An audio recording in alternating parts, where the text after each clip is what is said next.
I got bad news for all the entrepreneurs who think AI or automation is going to solve their world. Scale means people. Welcome, everybody. My name is Vanessa Hung. I'm a community ambassador for Carbon6, and today I have the pleasure to be interviewing Steve Simonson. And for people that don't know you, can you tell us more about who's Steve and what is that you do? Gosh, yeah, I'm an old guy, so I've done a lot of things. I started my first businesses in the late 80s, my first online businesses in the late 90s, and we even had our first secure cart sale in 1998.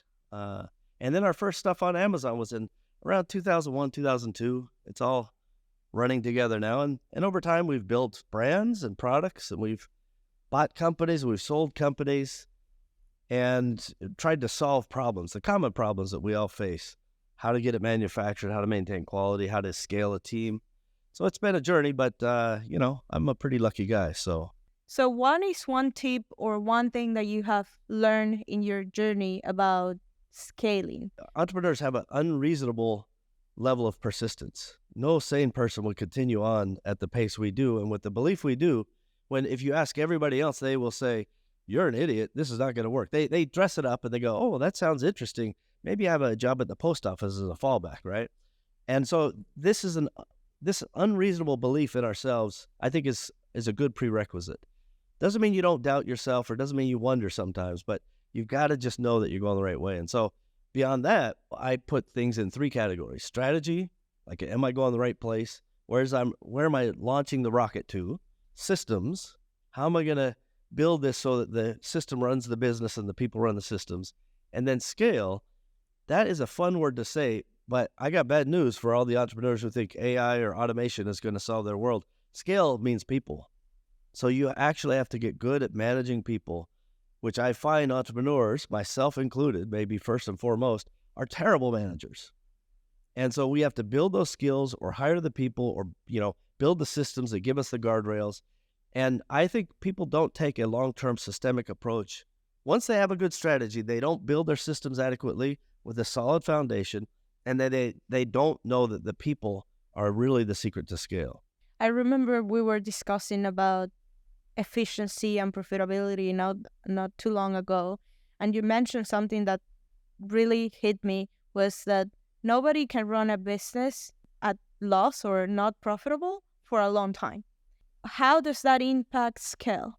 Well, the first thing we have to make sure that we level set on is macroeconomics change.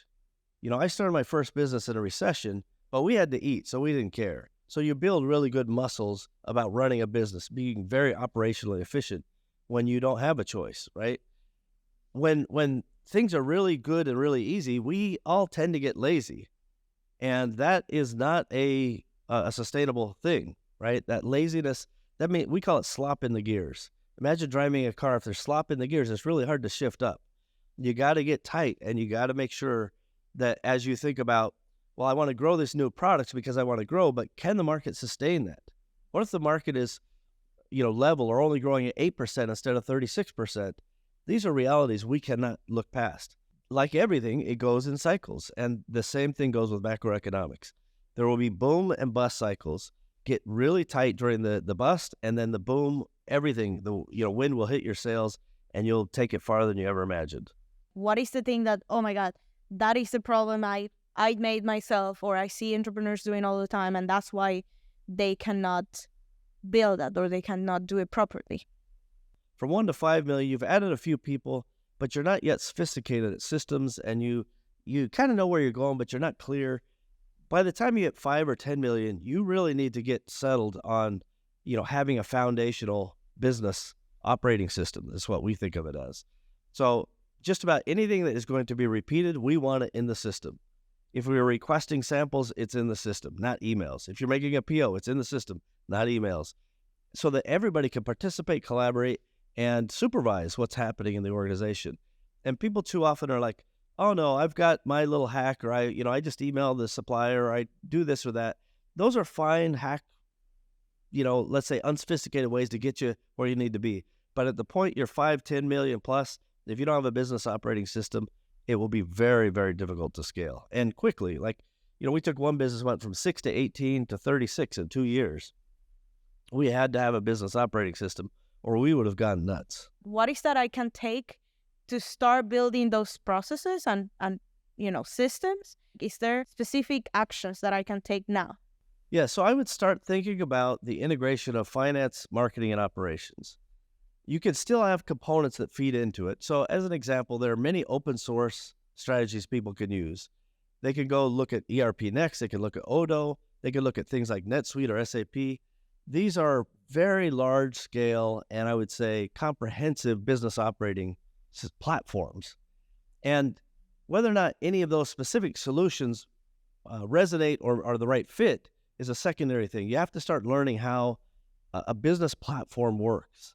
And that journey will then start leading you into, I kind of like how finance is incorporated with HR over here. As you start to hire a bunch of people, it really helps to have HR as a system, right?